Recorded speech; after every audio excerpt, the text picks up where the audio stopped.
acceptance for me, as I began my healing journey, that was really the first step. Like, I was trying to heal, like, quote unquote, heal without accepting Mhm. things first for what they really were. I wanted to accept the delusion that I made up in my head, Ooh. and I wanted to make that reality and then heal from there. And you can't heal from a Mhm. state of delusion. You have to deal with Mhm. what you have right in front of you in reality. And that was the hardest part, Mhm. because it's like, I chose this reality. Why would I do that? What was Right. real was ugly. What was real was scary. What was real was a poor choice. And I had to accept my part in it. Like, Mhm. yeah, I picked that. I did that. I made that bed, and Mhm. I ain't lying in it, but I made it. Welcome to the Passenger Princess podcast, where we talk about relationships, growth, confidence, and what it actually looks like to start showing up for your life instead of just going along for the ride. So take a breath, settle in, and let's get into it. Welcome back, you all, to the Passenger Princess podcast. So you may notice that one of my girlfriends is missing. So Crystal Thomas, she has been so busy in her corporate life, but she'll be back in the next couple of episodes. So just wanted to give you a heads up that my best girlie is not here, but my other best girlie is here. And I am so excited that she can join. We were talking about this just kind of randomly, just like, hey, do you want to come on the podcast? What do you want to talk about? And what do you want to share?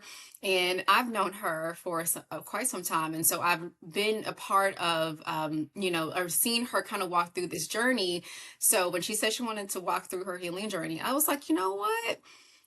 Let's go with it. And, as you all know, we talk about everything woman here, everything Passenger Princess, it's career, it's family, it's life, it's friendships, it's relationships, it's marriages, it is mental health, it is physical health, it is everything that makes all of us who we are. And I'm so excited that she is here. So let me tell you a little bit about Latoya. So Latoya is a natural hairstylist of 8 years. She's a salon suite owner, a YouTuber, and a content creator who is passionate about helping women rediscover themselves after life's hardest transitions. As a mother of two, a divorcee, and a survivor of narcissistic abuse, she speaks from lived experience about rebuilding confidence, healing emotionally, and creating a life rooted in self worth. Raised in a single parent home, Latoya understands resilience on a deep level and uses her platform to encourage women to embrace growth, faith, and self love. Whether she's behind the chair, creating content, or sharing her story, she's dedicated to empowering women to give back to themselves and move forward with clarity, strength, and lots of self love. Latoya, thank you for being here. Thank What you do you for want to share with having me. the girls? Girl, yes. This is just a girl. This is the girl yapping session because this is what we do Yeah, best. We can just get to yes, I'm yapping, excited. and while this conversation is very intentional, Mhm. we're just yapping today. But Mhm. do you want to tell everybody a little bit about yourself, and then we'll just kind of get started?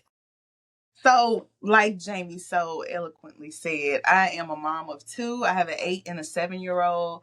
I'm a business owner. I'm a sister, aunt. We all wear 50 different hats. So I'm that girl. I'm a girl's girl. So Mm-hmm. that's Mm-hmm. pretty much it. I have been doing what I love. I've been blessed to do something that I love to wake up and do every single day. I've been doing natural hair now for 8 years, and I quit a job back in the day. I was like, you know what? I just want to do what I love every day. And everybody thought I was crazy, but that was the beginning of me learning how to choose myself and learning how to choose what really makes me happy. So Yeah, I'm glad I did. I'm glad you did too. Okay, so Hmm. all right. So, like I said, Latoya is going to be sharing quite a bit of her healing journey with us today, and I want to start with something that can feel incredibly difficult, and that is radical acceptance. And a lot of times we spend a lot of energy wishing things were different or trying to understand the why. And I have been very guilty of this because, in my mind, if I understand the why as a woman who's a fixer, then I can fix it, right? And then I can also Yeah, own my part, which I think is a healthy part. But then the unhealthy part is let me fix it exactly. when it ain't really mine to fix. So there are certain things that are not mine. to fix. And we wish, like I said, we wish things were different. We wish people were different, wish situations were different. Yeah. And we don't really learn to just accept things exactly how they are. And that's the Hmm. most, I think, the most difficult thing. So can you share with me what radical acceptance looked like for you? Radical acceptance for me, as I began my healing journey, that was really the first step. Like, I Mm-hmm. was trying to heal, like, quote unquote, heal without accepting Mm-hmm. things first for what they really were. I wanted to accept the delusion that I made up in my head, Ooh. and I wanted to make that reality and then heal from there. And you can't heal from a Mm-hmm. state of delusion. You have to deal with Mm-hmm. what you have right in front of you in reality. And that was the hardest Mm-hmm. part, because it's like, I chose this reality. Why would I do that? Like, what was Right. real was ugly. What was real was scary. Mm-hmm. What was real was a poor choice. And I had to accept my part in it. Like, yeah, I picked that. I did that. I made that bed, and Mm-hmm. I ain't lying in it, but I made it. You know? So, Right. I think a lot of that too is, your ex-husband is he's not has not been diagnosed as a narcissist, but based on what we know, he has narcissistic characteristic traits, is what we'll say. for sure. And based on what we know about narcissists, right, is that they paint a picture in their own delusion, and they make you believe it, Yep. right? Yeah. And it's hard to kind of see what is real and what isn't, because it's so because of the love bombing at Yeah. first, and then the discard, and then the love Hmm. bombing, then the blame Hmm. shifting, It's a and then cycle. the I don't remember that, the whole all of the Yeah. cycle of abuse It's a that cycle. that we know what it is, Yeah. right? And I think So it's it's hard intended to to, make acceptance. It is intended to make radical acceptance hard. Like, it's supposed to be hard for you, right. because that's how you stay in the cycle. You can't really see it, because it's like, Mm-hmm. oh, well, you were just so nice the other day. Or we had such a good date night the Right. other night. Who is this? Mm-hmm. So it's like, you really, Mm-hmm. it's hard to accept that, wait, this is toxic. Because the good is so good and Mm-hmm. the bad is so bad. There's no in between, on Mm-hmm. no in between, and accountability is never taken. Mm-hmm. Yeah. Never. Mm-hmm. Mm-hmm. Yeah. What was the hardest truth that you had to come to with that specific with this healing journey? The hardest truth was that Mm-hmm. I played a role in it. The hardest truth was Mm-hmm. accepting my part, because we can kind Yeah. of be comfortable with being the victim, that it's really hard for us to self reflect and see where we played a role in the dynamic. And I can honestly Mm-hmm. say, now that I've done my work, I see where I Yeah. created the dynamic too. I was a player in the game, you know? And I wanted Mm-hmm. to stay in this. Why is he doing this to me? Why is this like this? I don't deserve this. I wanted to Right. stay there because I felt validated there, and I felt seen Mm-hmm. there, and I felt like, kind of like, woe is me. But when I started to Yeah. accept that, okay, I should have left then. I shouldn't have accepted this. I should have walked away. I should have, all the should haves.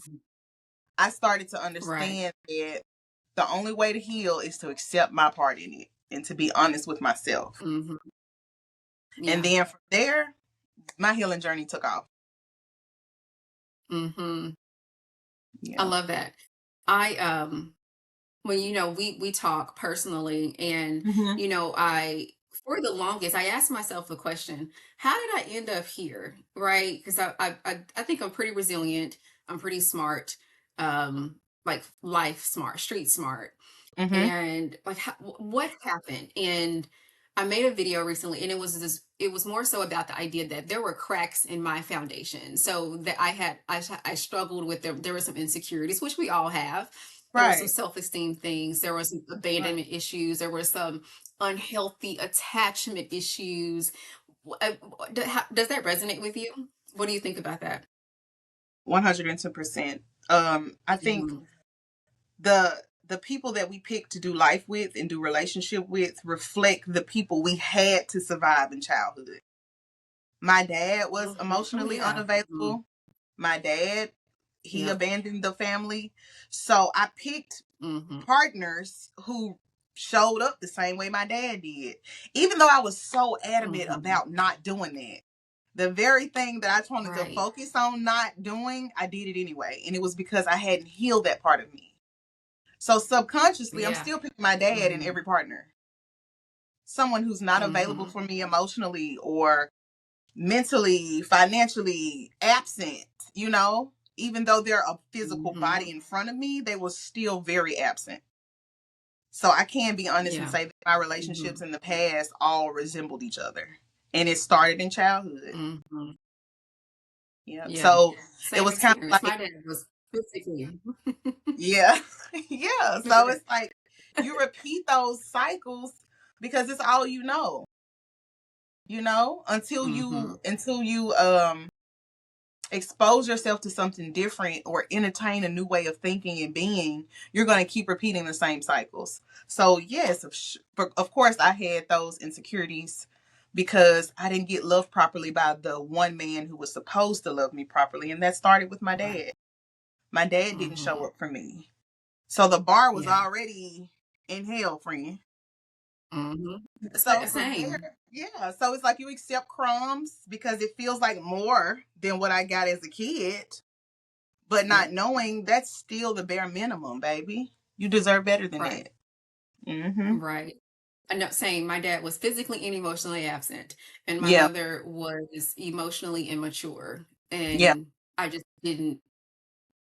I missed it. I knew same thing like you said, right? Is that okay? I knew Mm-hmm. that these were certain things I did not want, Mm-hmm. but it was still more than what I knew. Mm-hmm. And narcissists, and we'll talk about this in a whole different episode, but Mm-hmm. narcissists are very clever people. They Yeah. mirror your behavior, Yeah. they mask Yeah. very well. Yep. Very well. And it makes you think you're going crazy and you don't know what's real. You don't know Yep. what's real. You question yourself constantly. You question Yes. yourself constantly. It's like, can I even trust myself? You know? No. And as you go on your healing journey, that questioning doesn't Mm-hmm. really go away. And I hate to Mm-hmm. say that, but it doesn't, because it's like, well, in the past, I picked wrong. So how do I know I'm not picking wrong again? Can I trust myself now? Gaslighting truly does a number on you mentally, and Mm-hmm. it sticks with you for a very long time. I don't know if I'll ever completely be over the questioning portion Yeah. of it, but I'm working at it to trust that I make better decisions now. I'm a better version of myself now. I love me Mm-hmm. more, so I won't make those same mistakes and neglect myself again. Mm-hmm. I read Yeah. somewhere that healing from a narcissistic relationship is um it's really hard. The CPTSD is it's very intense healing and therapy that takes years um to unpack. So 100%. yeah. 100%. So layered. Hmm. It's so Hmm. layered. So did the idea of accepting this is your reality, right? Is Mhm. okay, I have been holding on to being a victim. I no Mhm. longer want to feel like this. Mhm. And then also coming to the realization of who he was too, and that you're in this narcissistic abusive relationship. Mhm. After you accepted this is the reality, even while still Mhm. doubting it, Yeah. what did it feel like right away? Did it feel like a sense of relief, even though you knew, okay, there are a bunch of things I need to figure out, but did it feel like a sense of relief at first, like coming to the idea of accepting this is my life? I'm gonna be honest. Like initially, like my initial thought, as soon as I had that light bulb moment, I felt relieved. I felt so relieved. I was like, oh God. Okay, so it's Mm-hmm. not just me. Like, I'm not No. alone. It's other women who've Mm-hmm. experienced this. I Mm-hmm. knew I wasn't losing my mind because it's like you Mm-hmm. really do feel like, am I making this stuff up? Because they never take accountability. So Ever. it's like, that's your lived experience, not theirs. Right. And I'm And they like, blame you for it too. So you really, in yeah, your mind, you're like, well, what could I have done differently? And you try to do the things you differently. try You to do try to the things change the differently. tone. You try to Yep. be softer. You try all of the things, and it still doesn't Yes. work. And you know It's this in you your know, mind, and you're but still like, it's no way this is what is happening. So initially I felt extremely relieved to know what I was dealing with.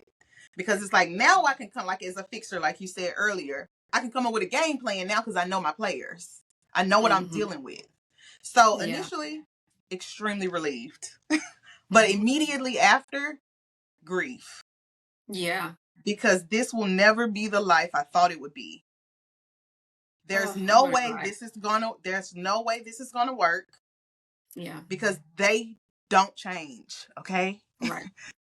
They Mm-hmm, rarely change. I've only known one person who was diagnosed with MPD to actually change.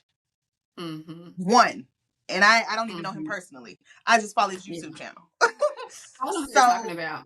mental Mm-hmm, illness. Yes. mm-hmm. So, Yeah, I had to immediately after that, it was grief. I was grieving the life I thought I was going to have, the husband I thought I was mm-hmm. going to have, the Yeah, the life I thought my family. kids would experience. Mm-hmm. I started Yeah, grieving lost parenting time because now it's split.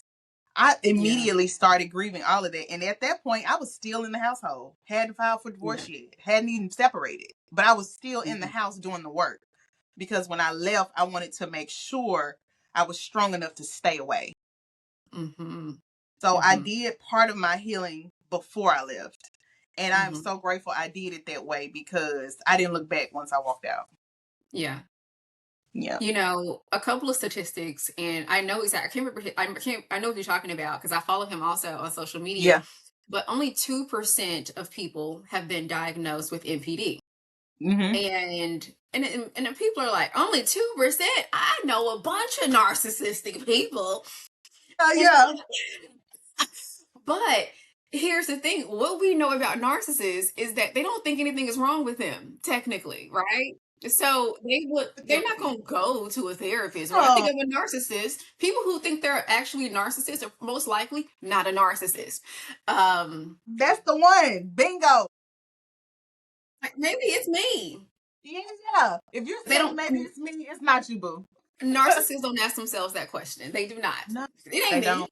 It ain't never be me. Mm-mm. Okay, let me ask you this question. Because I've also, I've seen and just from my personal experience, it takes a few times to try to leave, right? Was that your experience? Was it where, you tried to leave, or wanted to leave or or even just thought about it a couple of times before it was just like, oh no, I think this is where we're at. And that was just it.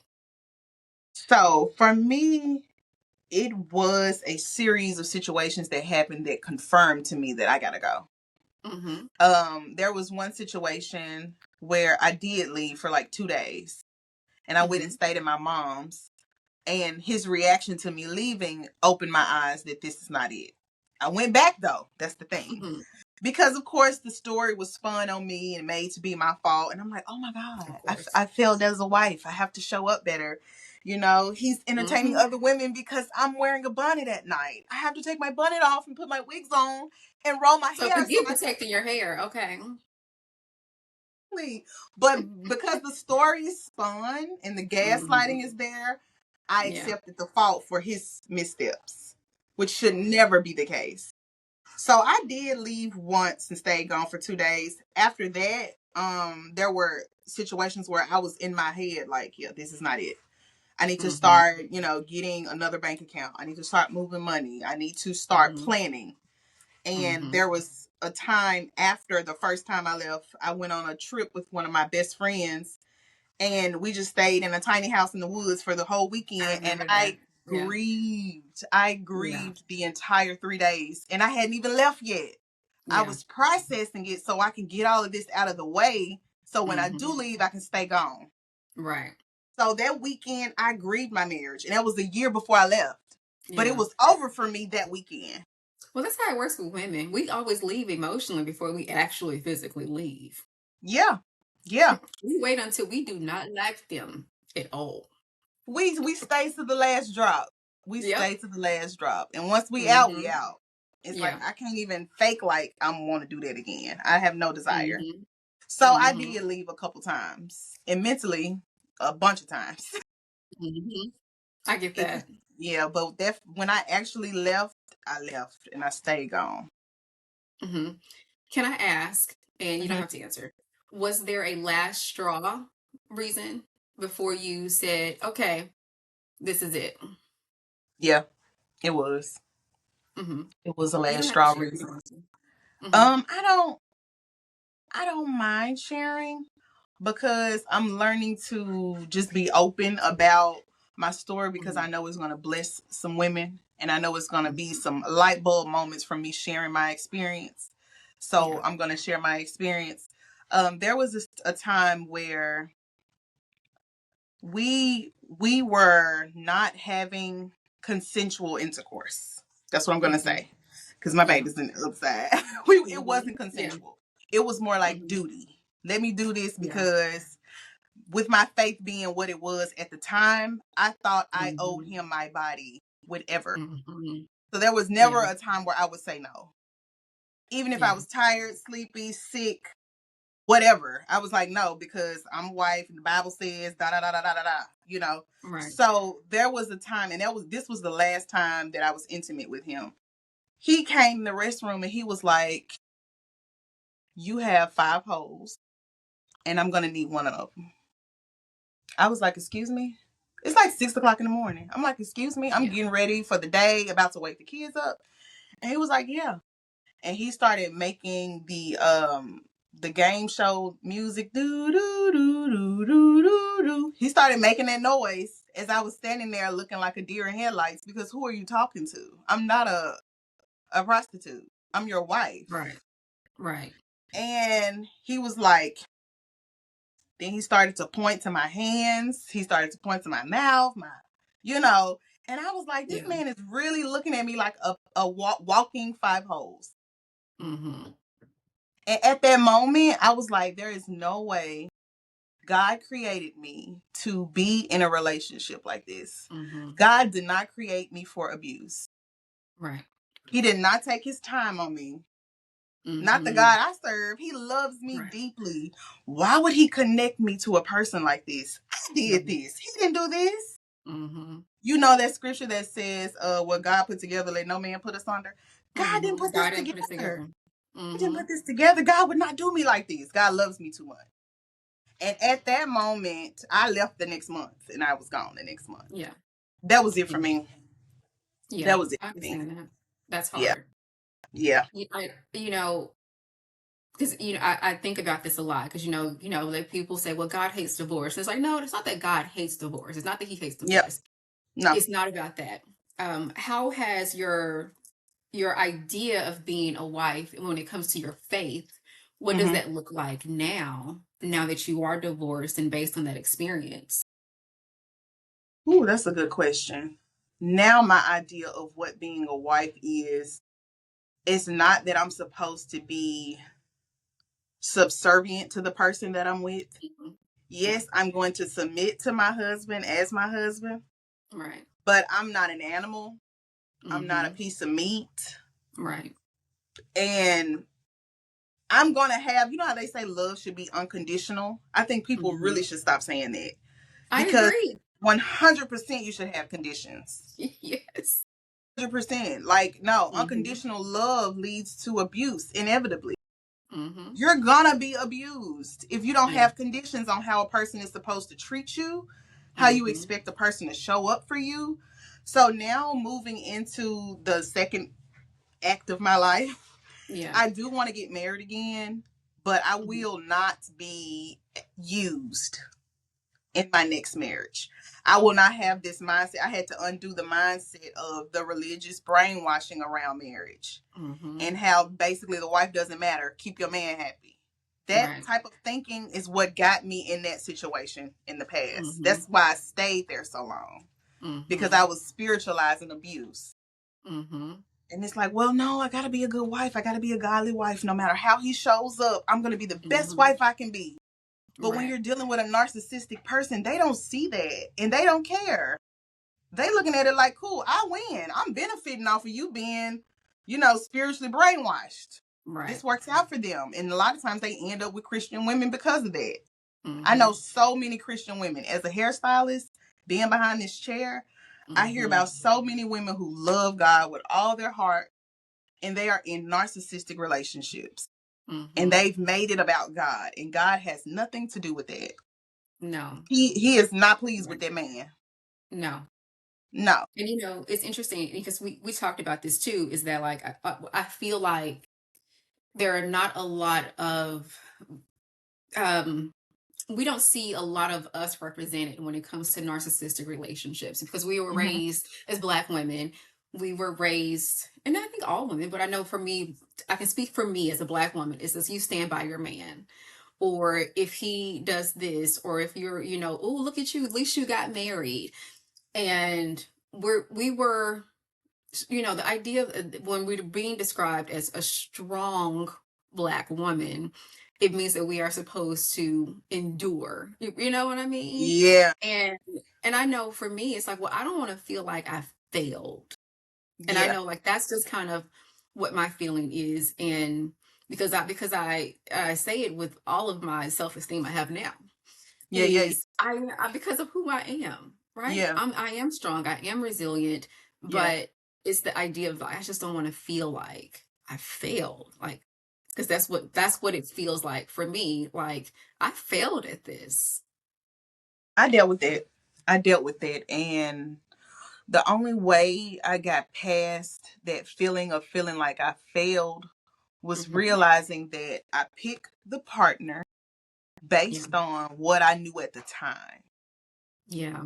At the time, I was a completely different person. I had insecurities that I hadn't healed. I had work I hadn't done. I hadn't been to therapy yet. Of course, I picked that person. Like I had been to therapy and I still picked the person. Yeah, and that's okay because it's ongoing, right? Right. It's healing. Healing is ongoing, and Yeah. I had to forgive myself. I had to forgive the younger Hmm. version of me and say, "Girl, it's okay. I love you anyway." And I Yeah. learned so much from that. Thank you. That was so Hmm. hard. I had to thank the past version of me for picking that person because I wouldn't Hmm. be the person I am today if I hadn't gone through all that. That part. So it's like, yes, it hurt. Yes, it was terrible. Yes, I went through a whole lot of unnecessary pain, but I'm about to Hmm. use this pain and make something beautiful with it. So Yeah. thank you. It Yeah. wasn't a Yeah. failure. It just set me up for what God has next for me because I'm going to use it. Oh, baby, I'm milking this experience. You think I went through Right. all of that for nothing? Right. I did a post about that recently. It was just like I would prefer have not if I hadn't gone through what I've been through the last 10 years. Ever, if I hadn't been through that, I wouldn't be able to see me. I wouldn't be able to love me the way that I love me. And granted, I did before, but it it was conditional. And now Mm-hmm. I love myself with all of my things. And it's, Yeah. I can actually fully see myself. And if I hadn't gone through and being completely transparent, if I hadn't and still am in a narcissistic relationship, Yeah. I would not have been able to see me and love me without having been through that. And Yeah. while I hate that that was how I had to learn it, Right. but Right. it's such a valuable lesson learned that I am actually quite grateful for. Yeah. Yeah, because I When you did can feel start stronger. when you can start looking back on it and have a heart of gratitude, I feel Yeah, like that's a key indicator that you're almost on the other side of this thing. It's thank you like for that. yes, congratulations. You I'm did gonna cry. Listen, it. so I know that you said that you had to look back at your younger self and give her a hug and then thank her and then love on her. Let's move into like what it felt like reparenting yourself, because what we know and what you said earlier too is that you hadn't healed through those things that you took from your childhood. And most people, they just don't. Some people don't even know that, like, the reason why they're behaving this way is that this is from childhood trauma.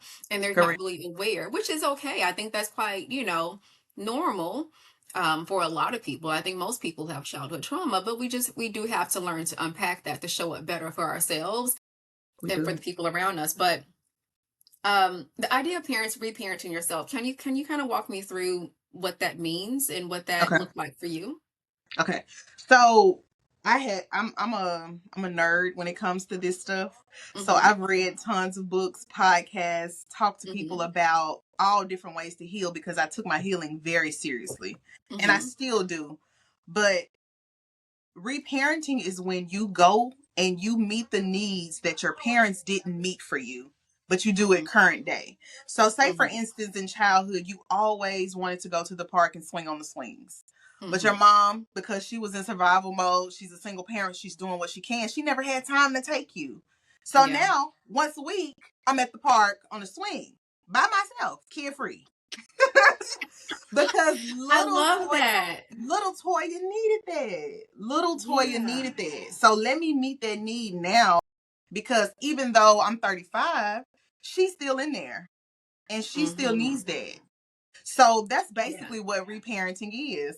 And the way that helped me heal from this narcissistic relationship was the reason why I chose this person was because I was used to bottling my needs up and keeping them to myself. Mm-hmm. I didn't feel like my parents had space or capacity or even the Mm-hmm. energy or desire to meet a lot of my needs emotionally. Mm-hmm. So I picked somebody who was emotionally unavailable Yeah. because that's what I was used to. Now, I know with my mom, it wasn't intentional. She was in survival mode. Yeah. With my dad, it was intentional. He left on purpose. Mm-hmm. Mm-hmm. So I picked a Same. person who didn't show up for me emotionally. So how do I reparent myself now as an adult? I Mm-hmm. show up for me emotionally. Latoya, what do you need right now? How does this make you feel? I sit and I journal. I ask myself questions. If I really need some ice cream because I'm feeling some type of way, that may sound childish, but I'm going to Freddy's and I'm getting my turtle sundae because Support I it. need that. I support all of that. So reparenting is a huge part of healing because you got to go back and Mm-hmm. meet those needs. Mm-hmm. Mm-hmm. Yeah. So, what boundaries did you have to learn in order to protect the version of you that you're becoming, and also the younger version? Because like to your point, is you're that little person is always inside of you. So, what Hmm. boundaries have you learned to put in place to protect little Toya Hmm. and big Toya? Okay. To protect little Toya, what I put in place is I can't sit on how I feel about something Mm-hmm. longer than 2 days. I need to Yeah. go to the person directly and address them Mm-hmm. because little Toya would keep things bottled up because it wasn't space for me to feel a lot. Mm-hmm. My feelings were not going to be acknowledged, and if they were dismissed. Mm-hmm. So now, if I have an issue with a friend, if I'm feeling some type of way about something, I'm not going to sit on it and be quiet. We're going to address this now in Mm-hmm. love, but we're going to Right. address because a way that I'm showing up for myself is by not keeping this to myself. Mm-hmm. I'm going to allow you the opportunity to reveal to me who you are by expressing Mm-hmm. what my needs are. And how Mm-hmm. you respond lets me know where I need to put you in my life. Mm-hmm. If I let you in enough and I tell you, hey, what you did the other day really hurt my feelings. If you hit me with the, oh, you just too emotional, you overreacting, it wasn't even that deep. I'm out. Got it. Right. Okay, we Mm-hmm. done. Because Right. little Toya doesn't deserve that. And big Mm-hmm. Toya don't either. Right. So Yeah. that's one of the boundaries I set in place. Just speaking up for myself, advocating for myself. I wanted Mm-hmm. my mom to do that more and I wanted my Yeah. dad to do that more as a kid. They didn't. So now in Mm-hmm. reparenting, I'm doing it for me. Mm-hmm. Another boundary is making sure that I'm always honoring myself. Mm-hmm. Is this honoring me? Whatever I agree to do I have the capacity? Let me check in. I'm always checking in. Let me pause for a minute. If somebody asks me something, I truly don't know what I want to like say in response. If someone asks me, hey, how can I show up for you today? I don't know. Let me think about that. Right. Just giving myself time. You don't always have to have a quick response to things. I like that.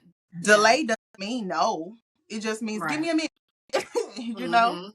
So those are Mm-hmm. just two boundaries that I utilize often to honor myself and to show up for me better than I used to. Mm-hmm. What has been the most uncomfortable part about learning to care for yourself? Is it because I know for me, because I think that people have the idea that, well, it's easy for me to say no or set a boundary. And I get that. That's how I come off. And I'm like, you don't understand. When I Mm. say no, if I say I don't like something, like because I was raised the exact same way. My mother was a single mom in survival Hmm. mode. It's very same Yep. experience, Yep. and just did not have the emotional maturity and capacity because she hadn't dealt with her things as well, right? Exactly. Yeah. And I can give grace to that now, but it doesn't still excuse how I grew Correct. my childhood experience. But Correct. I think that people have, I know, like, oh, it's just easier for you to say no. I'm like, no. I inside, my heart is racing. I'm really struggling. Yes. My Yes. palms and armpits are sweating. I am on the struggle bus telling you how I feel about this situation. Also, too, based on my own personal relationship, it's not a safe space to share.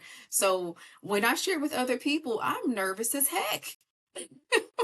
It's like, oh, Is is that getting easier for you to set boundaries or share your feelings? it is getting Okay. easier, believe it or not. Yeah. My therapist would compare it to a bear in the woods. It's Yes. like a bear in the woods is chasing me right now. And it's just me saying, can I have a cup of water with 2 lemons in it? It's like, girl, you're just ordering a cup of water. Like, calm down. But my heart is like, Yeah. because this is new. My nervous system is trying to Yes. adjust to advocating for myself.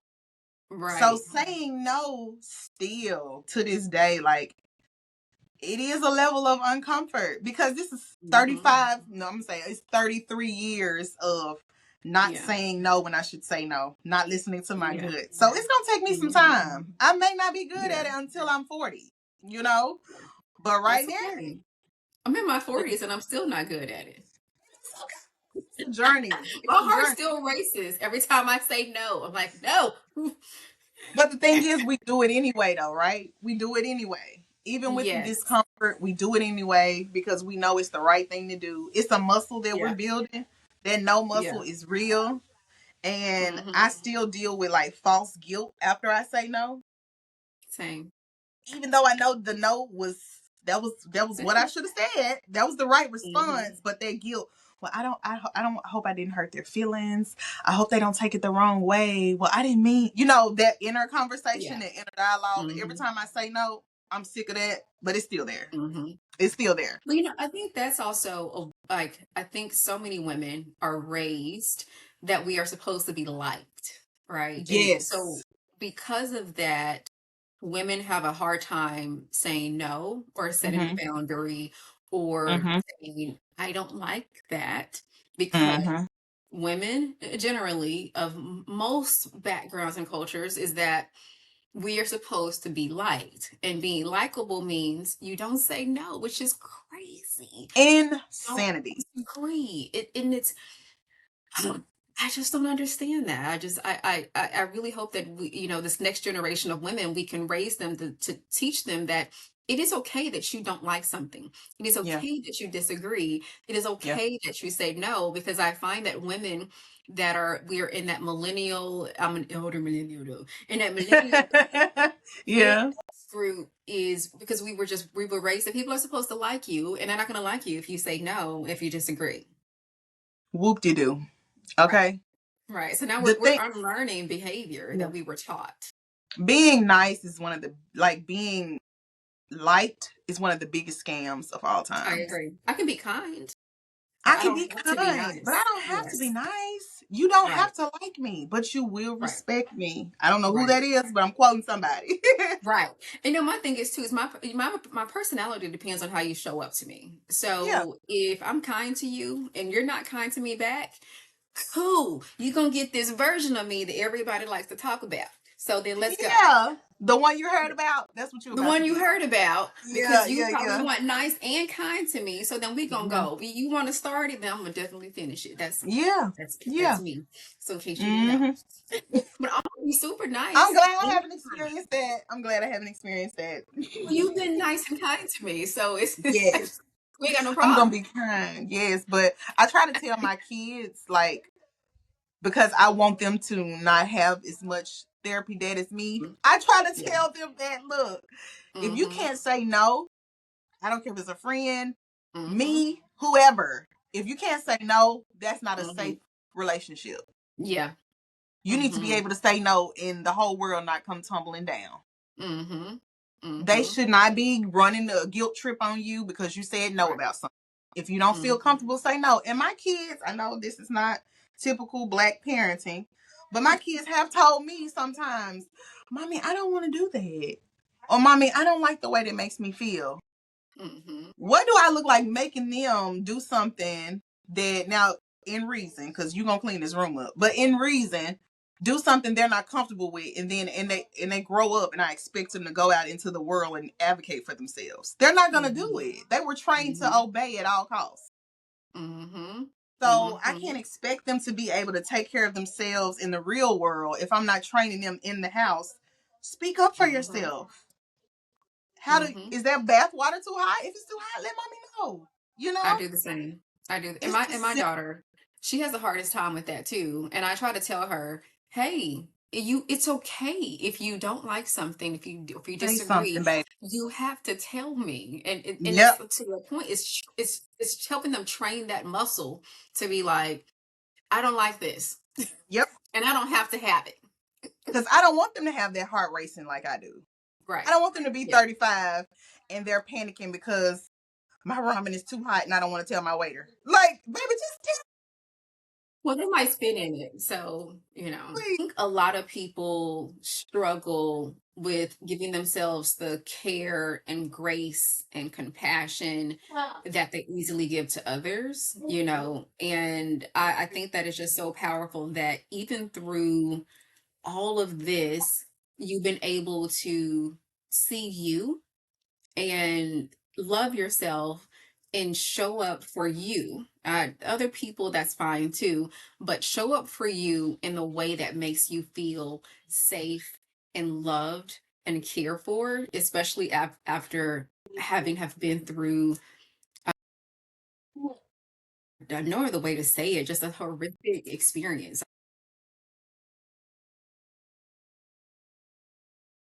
And like I said, we'll talk about this on another time, but we'll talk about narcissistic relationships, even if it's not even just a relationship, which is even from a parent to child or siblings.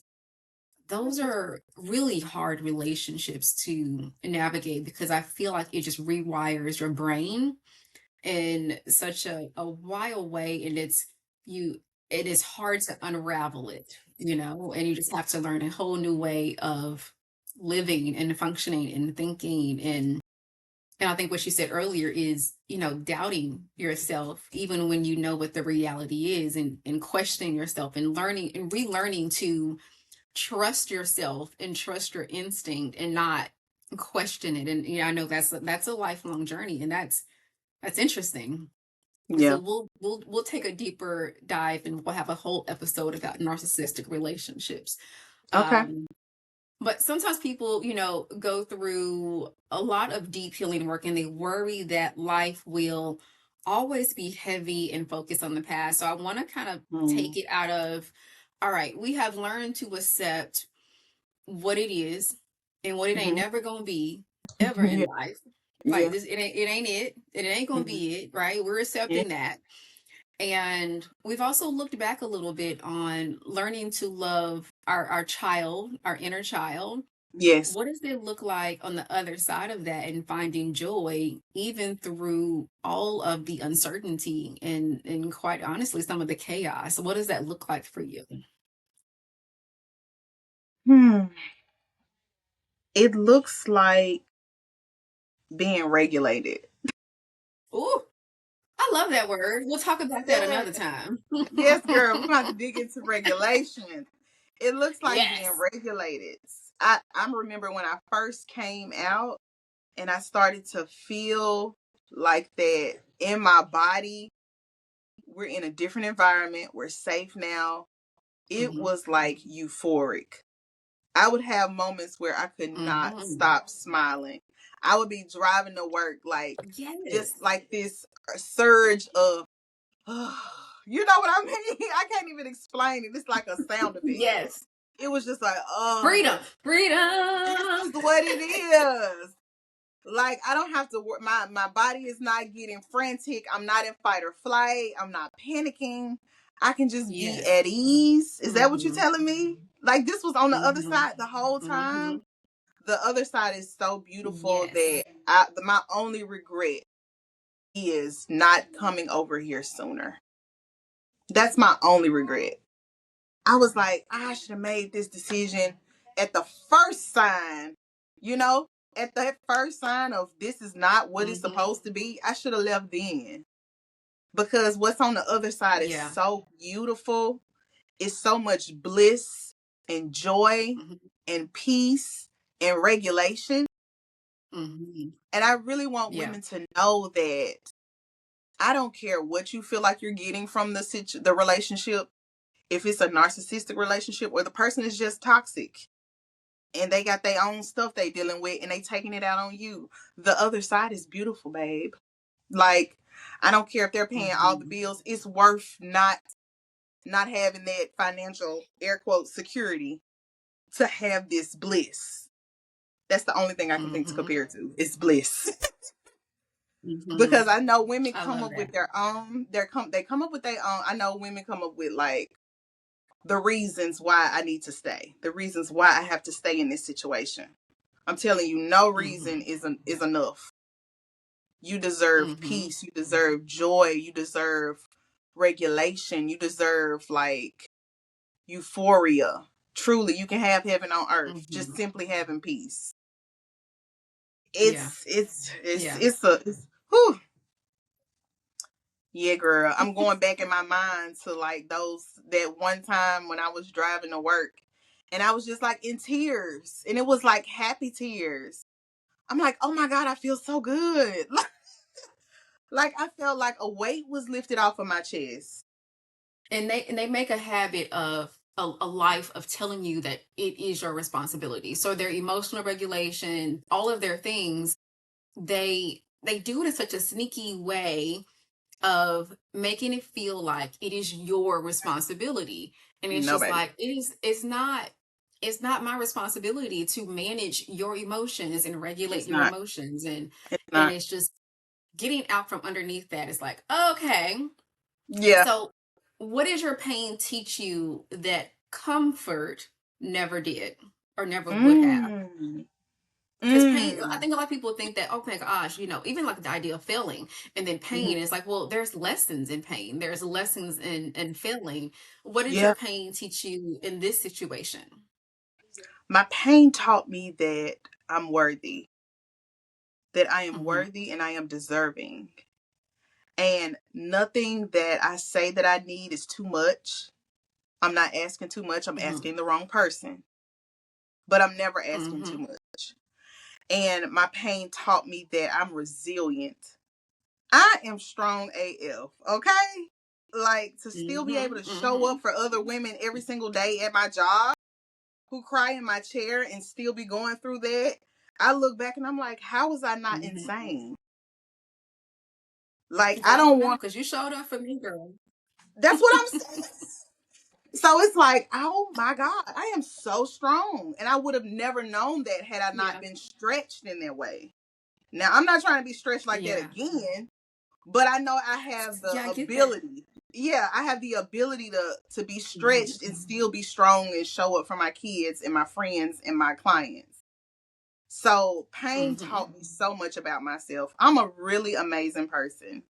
And I can say that with my Yeah. chest. Like, I'm really a great Yeah. person. And whoever doesn't see that when they interact with me, that's not my responsibility. Mm-hmm. I don't have to prove to Mm-hmm. you that I'm amazing. I just know that about me and it is what it is. Mm-hmm. Past me, Mm-hmm. before the pain, I would have tried to prove that I was worthy. Look, let me show you how great I am. Mm-hmm. Let me overcompensate and Mm-hmm. overfunction so you can see how amazing Mm-hmm. Toya is. But now it's like I rest in that. If you see it, you don't. Yeah. It's not my okay. Mm-hmm. It's not my bag. Mm-hmm. Mm-hmm. I resonate with that experience. I feel like I used to do the same. is let me prove to you, you know, how amazing I am. And now, and I will say too, because I think that, that 35 to 40 range for women, it is so transformative in so many ways. Yeah. And I know for me, the closer I got to 40 was just like, you know what? I don't care. I don't need you to approve of me. I don't Yeah. need you to, like me or all of these things. I think I'm great. I know I'm great, and that's just about it. Yeah. What advice or what would you tell a woman who is in her healing journey, whether it's through a relationship or a long-term friendship or um any moment in her life where she's transitioning out of really trying to relearn herself and reparent herself and relove herself, like what would you tell her? I would tell her to be patient with herself. Don't try to Mm-hmm. rush. It's Yeah. not a race, it's a marathon. Take Mm-hmm. your time. There will be ups and downs. You will have good Mm-hmm. days and bad days. Sometimes you may Mm-hmm. go backwards, and some days you may be on your A game, using all your boundaries and advocating for yourself and reparenting yourself all in one day. But just give yourself grace. I had got so hard on myself at one point that healing got depressing. Like I can be really hard on myself internally. So I would hold myself to this really high, unrealistic expectation on my healing journey. And it's like, girl, it's okay. Calm down Mm-hmm. and be nice to yourself. Yeah. And it doesn't have to be perfect. Healing is not perfect. It can get ugly. Mm-hmm. So that's what Mm-hmm. I would just tell them. Just be patient with yourself. Be kind to yourself. Yeah.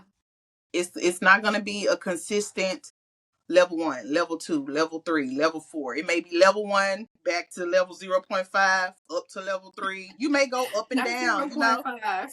baby. Listen, baby steps, okay? 0.5, girl. We done dropped down a little bit, but that's okay. All right, Passenger Princess, episode is over, but the energy, that's yours to keep. Thank you all so much for being here. We'll see you next time.